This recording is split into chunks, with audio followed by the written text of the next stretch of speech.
хандаи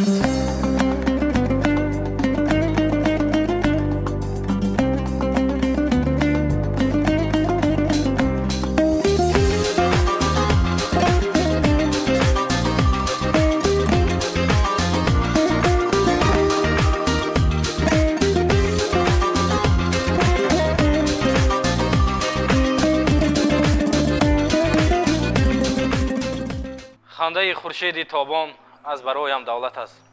шоми поки тоҷикистон аз бароям давлат аст. кишвари ман лоларанг аст аз баҳори дӯстӣ. зистан ҳамроҳи дӯстон аз бароям давлат аст. аслан бояд гуфт ки барои ҳар як фарзанд насиҳати мӯйсафедон, падарону бобоён, модарон ва устодону омӯзгорон давлат аст, ки фарзандро ба роҳи рост ҳидоят мекунад. нашри навбатии барномаи чойхонаи танин тасмим гирифт ки барномаи худро доири мавзӯъҳои гуногун матраҳ кунад. бояд гуфт ки чанде қабл бо иштироки раиси шаҳри хуҷанд муҳтарам маъруф муҳаммадзода боз як барои бобоёни мо чойхонаи нави бо номи чойхонаи мӯсафедон ифтитоҳ дода шуд. имрӯз бошад мо маҳз дар ҳамин чойхона қарор дорем. дар барнома шахсони барӯйманди шаҳри хуҷанд даъват карда шуданд. мо маҳз анами чойхонаи навро тасмим гирифтем ки барномаи чойхонаи танинро дар ҳамин ҷо сабт карда бошем. салом тамошобинони азиз, чойхонаи танин аст ки моро ҳамраҳӣ кунед. беҳтарин суханҳои ҷаззобро баҳри шумоён тамошобинони арҷуманд пешкаш мекунем.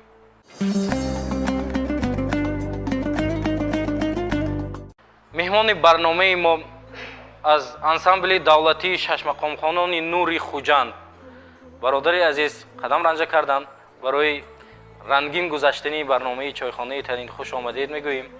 аз номи кулли созандагони барнома хайрамақдам нури диду тоҷисар мегӯем. мехостем бифаҳмем ки худро муаррифӣ кунед баҳри мӯйсафедоне ки инҷо нишастанд, донанд ки ҳамроҳи ким нишастанд. ҳамроҳе ки мисли шумо барои бобоёни мо чун набера ҳастед. суханҳои ки аз шумо интизор ҳастанд шунида бошем. ташаккури зиёд ки маро ба ин барнома даъват кардитон. банде мӯъминов абдурасул мебошам, овозхони муассисаи давлатии ансамбли шашмақомхонони нури хуҷанд бо роҳбари артисти халқии иттиҳоди шӯравии ҷорибек муродов. баҳри ҳамин шумоён ман як суруди классика аз содирхон ҳофиз хонда метиҳам. марҳамат, мешунавем.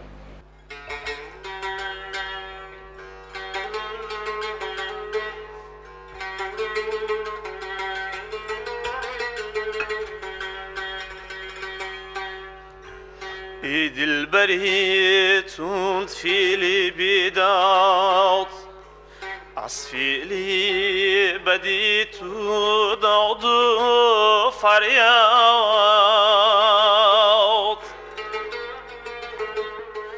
در عهدی تو هست خاطرم شد، از یاری کهن نمی کنی یاده.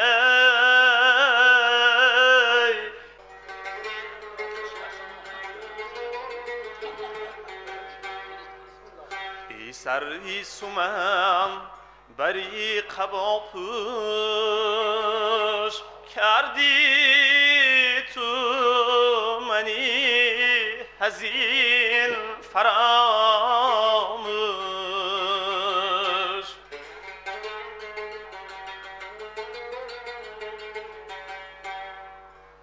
با غیر پیاله میکنی نوش،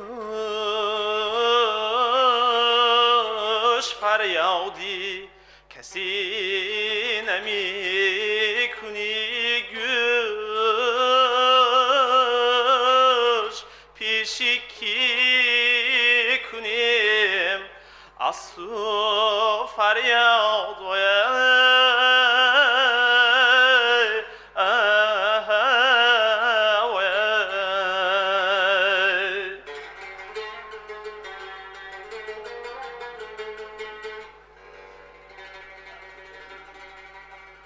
تا بر سری راهی تو نشستی از نیکو بدی جهان برستی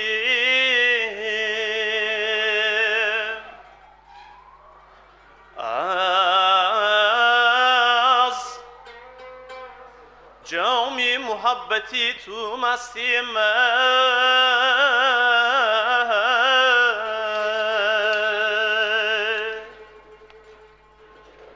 با دولتی بندگیت هستی از خواجگی دو عالم آزاده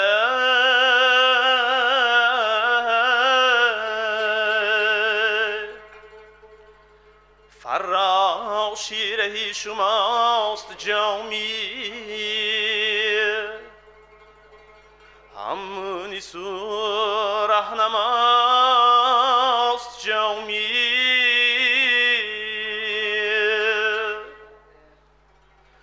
مرغی چمنی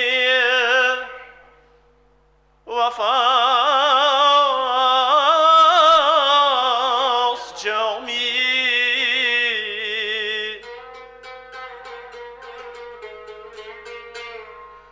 سر حلقه اولیاست جامی در دامی غم و بلا بیفتاده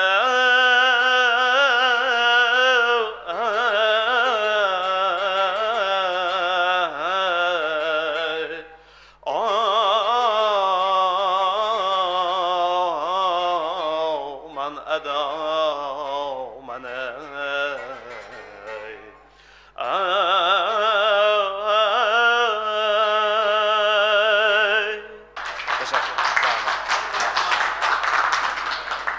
برادری عزیز احسان میگوییم با آواز شیرینتان. خداوند به قلای سنتی تاجیک به قلای بلندی سنتی تاجیک شمایان را رساند. البته امروز میخواستیم که فهمیم که شما بسیار آواز شیرین دارید. از چند سالگی شما سرود خواندن را سر کردید. دلی شما و سنت چگونه جای گرفت و امروز چه احساسات است برای تماشابینان که شما را آواز دیده ایستادند؟ رحمت. این شوق سرودخوانی از دوره بچگیم بود. بعد ختم مکتب میانه من به دانشگاه دولتی خوجند فکولته صنعت همچون دانشجو داخل شدم و در آنجا من آوازخوانی را به خود کسب کردم. از نام کلی سازندگان برنامه چایخانه تنین مینداری بیان میکنیم که وقتی قیمت خود را دریغ نداشته در این برنامه اشتراک دارید. سلامت و سربلند باشید.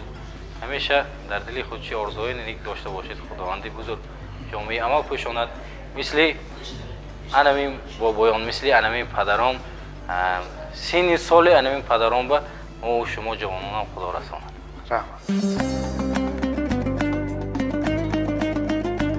امروز ما در چایخانه مویسفیدان شهر خوجند که در پهلوی مسجد شیخ مصلح‌الدین قرار داریم و اینجا بابایان دعاگو را دیده ما بسیار هم خیلی شاد گشتیم از چهره نورانی شمایان. می گفتید که بابای دعاگو اصلا همین مویسفیدان بیشتر وقت قیمت خود را در چایخانه میگذرانند. در کدام موضوع با کدام موضوع صحبت میکنند، هزل و شوخی میکنند و لطیفه گویی میکنند. میگفت که در نظر شما به چایخانه چطور است؟ چگونه باشد؟ من گفتنیم همین که همین چایخانه تقریبا من مسویدا 86 تا مسویدا یک تا قاضی دادن نوشته دادن که همین رئیس ولایت به نام ما سلام گفته همین قاضی ما بوده دید التماس نامه که ما یک تا همین چایخانه مسویدا یا نزد پنجشنبه و همین ما ساخته دیان گفتن. من نزد ویا رفتم عبدالرحمن قادر گفتن که جدا من نصب قبول کردن. گفتن که همین مسوید اومه قضیه کردن ما هم یه روز مسوید میشیم نزد چایخانه میبیم. ما گفتن همه مسئولیت‌های چیه گفتن ما اجرا میکنیم. اوی کنن گفتن که یک تا جا های همینجا ما رفته بینیم اگر همینجا همین چایخانه اگر میشد شد ما وای میکنیم. یک روز من جیغ زدن ما اومدیم اینجا بیم بوتون هم ما هیچی نمیفهمیدم میخواد چرکینو هم میخواد وای سن من گفتم رئیس آخه اینجا میشد می وای گفتن که ما همین ساخته تیم شما مقبول می مسئولیت مقبول میشد می هم گفتیم مایلش سنی بعد از چند وقت با جیغ زدن ما با اومدیم بیم که استاها همینجا کار کردن وای نمودی پیشترنگه بوتون دیگر بوتون و اینجا خانه چه بود هم اومده همش ویران کرده استاده یک تا جای من کلان کردم من گفتم که رئیس شد است که اینجا حالی نگاه کرده استید اینم نقص که ساخته میتیم بعد از چند وقت سنی اومدن گفتن که شد است که سنی من جیغ زدن ما اومدیم روزی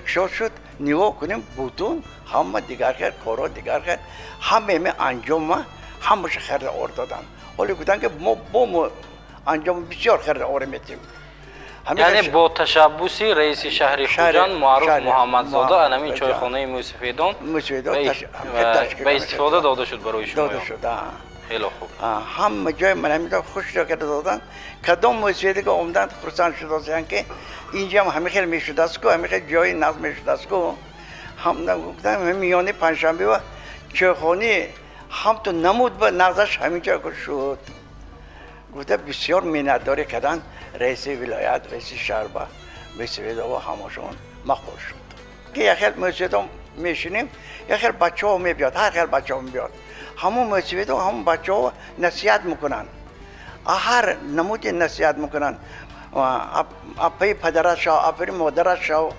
دعای پدرت گیر دعای مادرت گیر و گفته بسیار مسئولیت ها همه خیلی مسئولیت ها هستند که همه کدام بچه جیغ زنن با که جیغ میزنن پیششون با اپی پدرت شو اپی مادرت شو یک تا نمیتون مسئولیت راگذارا و حرمت کن یا جا نمیشو شدگنده عزت و حرمت به جاش بیار مسئولیت میتیان همه خواه جدای هم گپای خوش میگم مسئولیت با هم میبیان همین داماچه های نو میبیاد همین داماچه های نو با همین خیلی نصیحت میکنن که ترتیب انتظام خانداری اویل داری منونت میشد اینش منونت میشد اول یک دستت به پدر و مادرت بگیر یک دستت به بشکانت بگیر همین تا به خاندار کلی نگیر یک علاج کنو همین خانه هم شاید که مادرت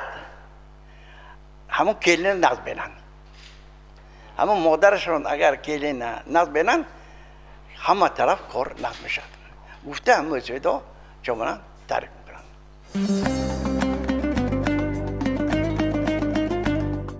با بیان دوگو امسال که سال جوانان اعلان گردیده است از طرف پیشوای ملت محترم امام علی رحمان برای جوانان امروز می‌نگریم هر شخص نگاه به سن و سال و کسب و کاری که انتخاب میکند پستی و بلندی دارد وقتی که با سبب‌های گوناگون انتخاب کرده کسب خود برمیگردد نظر شما معلم در این بابت رحمت اولا السلام علیکم مهمانان گرامی با این چایخانه نو همتون خیر مقدم میگم بعد از آن این سال از سال جوانان هست همه جوانان را با این سال تبریک میکنم و میخواهم گویم که همین جوانان یک کسب انتخاب کنند آنها همون کسب شوق داشته باشند البته همون کسب میروند اگر شوق نداشته باشند زوری کنیدم و کسب گرفته نمیتوانند برای آنکه آدم اگر حواسش و شوقش باشد همون کسب سخت میقپد اگر اوسننده نباشد نمیشد همینه گفتنی من در همین شهر ولایت شهر خوجند 12 تا چایخانه بود همین چایخانه همگی مانداشه دو تا چایخانه موندگی چایخانه همین تگی ساعت سانی چایخانه از آن نیازدیکچه سانی آزاده در همین جا 3 چایخانه به وجود ماندگی خلاص اکن اونجا برای همون چایخانه رفتن موسیقی دو معقول نه کاتاش آهنین بود یک جا چیننگه همین پاچگاهشان آزار میکشید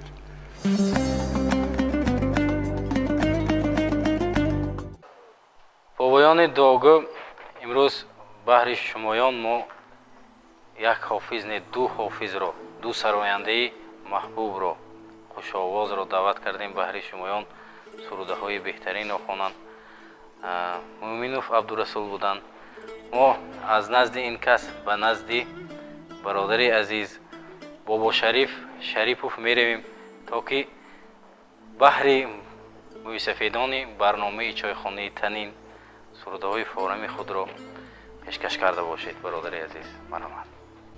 بنده با شریفوف هستم. خیلی عزیز پاس میکنم که مرا به این جا دعوت نمیدیدم.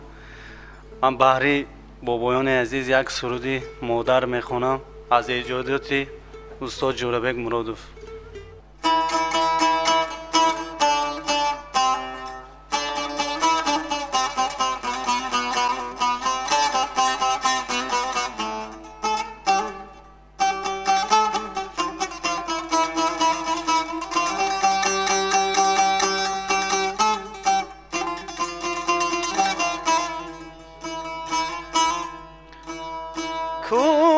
کوچه از یادت غمگینانه میگیریم خانه میمویم بی بهانه میگیریم کوچه از یادت غمگینانه میگیریم خانه میمویم بی بهانه میگیریم مادر جان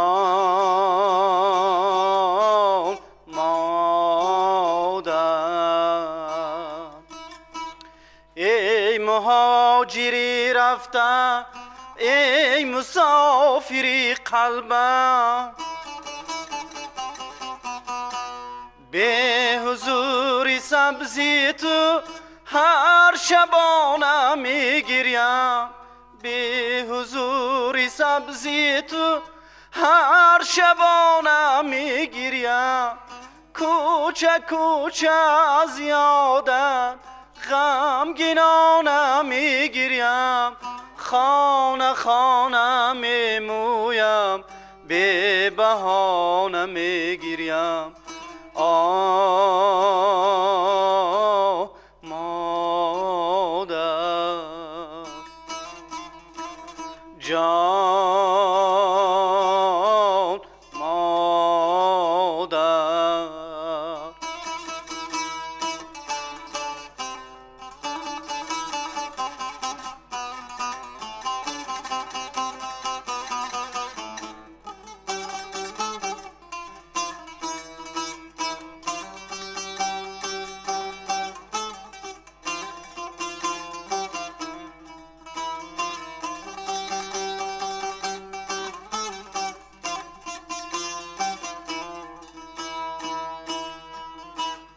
شانت شبی مادر تکیه‌گاهی من بودن آه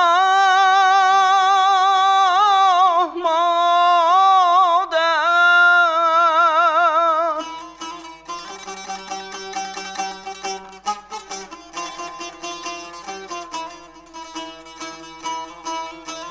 من به یاد آن شبها کودکانه میگیریم جان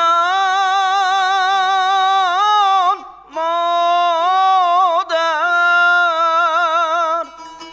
یک کسی در تنهایم غربتی به دل دارم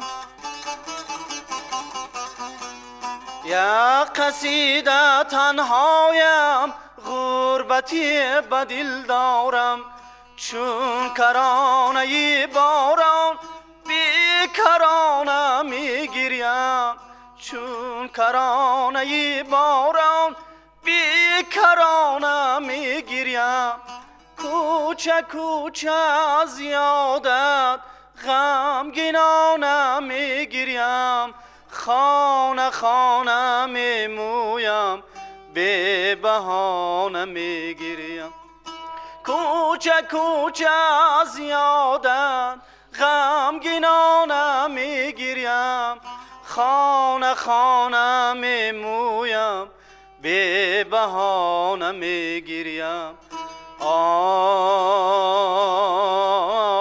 مادر جان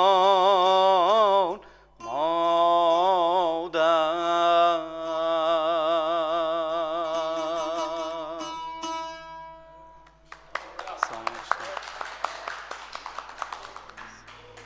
бобо шарипов буданд меҳмони мо ва албатта аз номи кулли созандагони барномаи чойхонаи танин ба шумо ҳам миннатдориҳо баён мекунем то ки овозтон хаста набошад дар дили дидаи мардум бошед ба қуллаҳои баланде ки анамун устод ҷӯрабек муродов фатҳ карданд шумоҳонам мисли анамун устод бошедон саломат бошед. саломат бошед. ташаккури зиёд.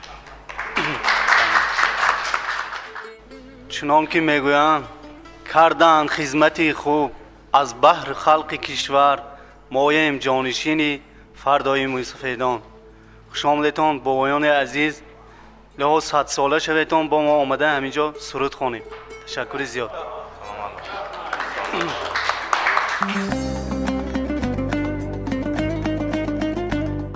имрӯз ҳоҷибеҳо мегуфтед ки сеҳри муваффақ шудан, хушбахт шудан ва ҷавононе ки имрӯз оила бунёд карда истоданд қаноатманд ҳастед? назари шумо дар ин ақида? албатта ташаккур аввал барои сухан додатон. сеҳри ҳамин хушбахшии ҷавонон асосан аз вобастагӣ аз он аст ки якумин ҳамаи ҷавонон бояд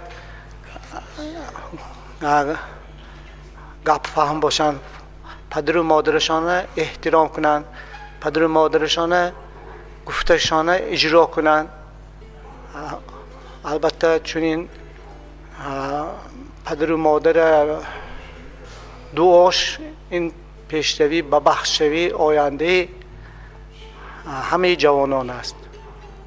мана дар ин чойхонаи нав ки дар ин ҷо мана бо ташаббуси мӯйсафедони шаҳри хуҷанд кушода шуд. албатта ҳама ин бо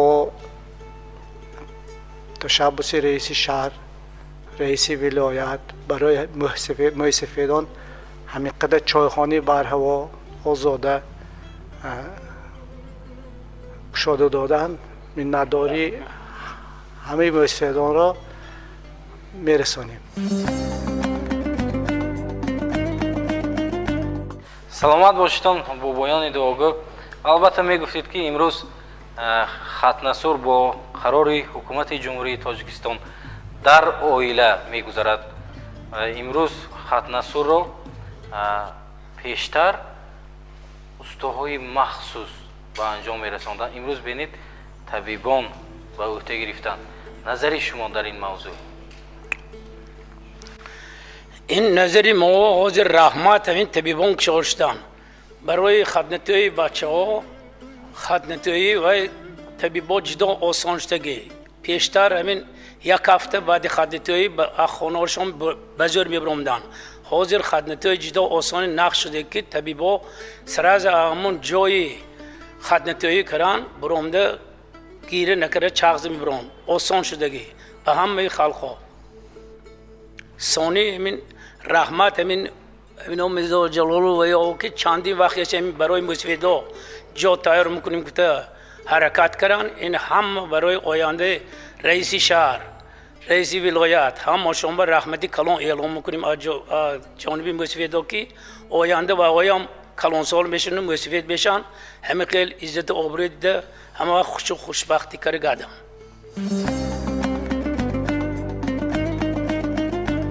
رحمت بابای عزیز، پدر دعاگاه میگفتید که نظری شما که پیشینه پدر عروس در توی دخترانشان نمی رفتن و امروز نگرید رفتنی پدر عروس رو حتمی میگویند. نظری شما در این بابت چگونه است؟ البته ما دوری پیش گیریم، دوری شوروی بودگینده توی ها خیلی با نرخ ارزان میشد. اگر ما حساب کتاب کنیم، اگر حاضر کاری کراسیگاه با همون چیز به نمیرسد. بعضی آیان که از بانک رفته قرض میگیرین و سونی توی رو سر میکنن. بعدی توی رو سر کردن وای قدر رو دادن در کار، جای آشپه مثال مشک روش میخورن، جای وای به مثال مکرون میخورن و قرض صاف کردن در کار. همه همین پدر و مادر رو میدونن و با همون کار میکنن. رحمت و پیشوای ملیت تاجیکستان که همین قرارهای نقد برآوردن، توی های با حشمت من کردن، من 100% راضی، نه بلکه من همه خلق تاجیکستان راضی، همه رحمت میگوید. با همین راست می آید که مثال توی خانه قیمت، مثال سرایانده قیمت، با همه می نگاه نکرده توی ها باشمند میشه، با دایری توی کلام میشد. من میخواستم که اون قرارهایی که دولت ما میبرن، پریزیده میبرن، همه ما باید دستگیری کنیم، یک تن دستگیری کنیم. من اصلا از کلکازی نامداری اروخ جایف می باشم، نوحی بابا جان غفوروف اکادمیک. ناگهان همینجور دعوت شدم. من از نام تماشابینان، از نام نشستگان همینجور از صدق دل همینجور تشکیل کردگاه، علی خصوص رئیس ولایت به عبدالرحمن قادری، رئیس شهر به، از صدق دلم تبریک و مبارک میکنم که همینجور ساخته به مسیفیدان سپردن. من هر هفته روز جمعه آمده همینجور نماز جمعه میخوانم، نه بلکه من همه دعا میکنم که از این هم بهتر چایخانه باید ساخته شود. رحمتی کلام.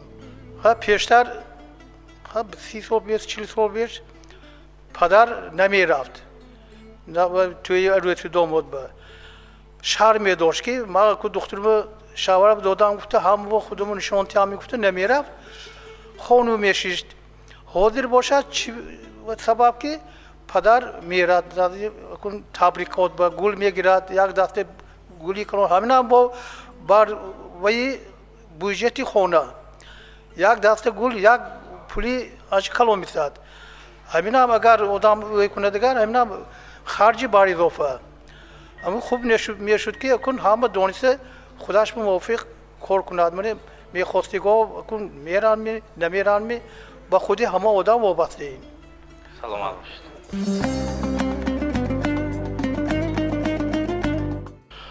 از نام همین مدیری چایخانه مسیفیدان، من همه کارکنان تلویزیون تنی نواربرداران و دیگر متخصصان را منتداری بیان میکنم. از نام همین مسیفیدان رحمت شما.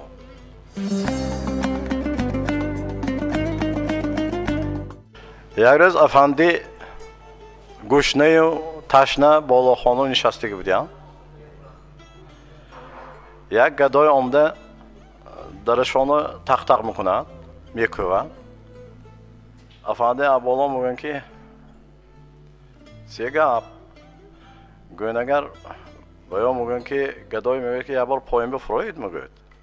افندی بالا خانه پایم میفرام. فرامدن بعد در کشان گدای میگوید که یک بدن نان تید میگوید دیگه. یک بدن نان تید گوید. افندی داره از دیگه سخت میکنه و بالا خانه برامده. بالا میگن که نان نیست.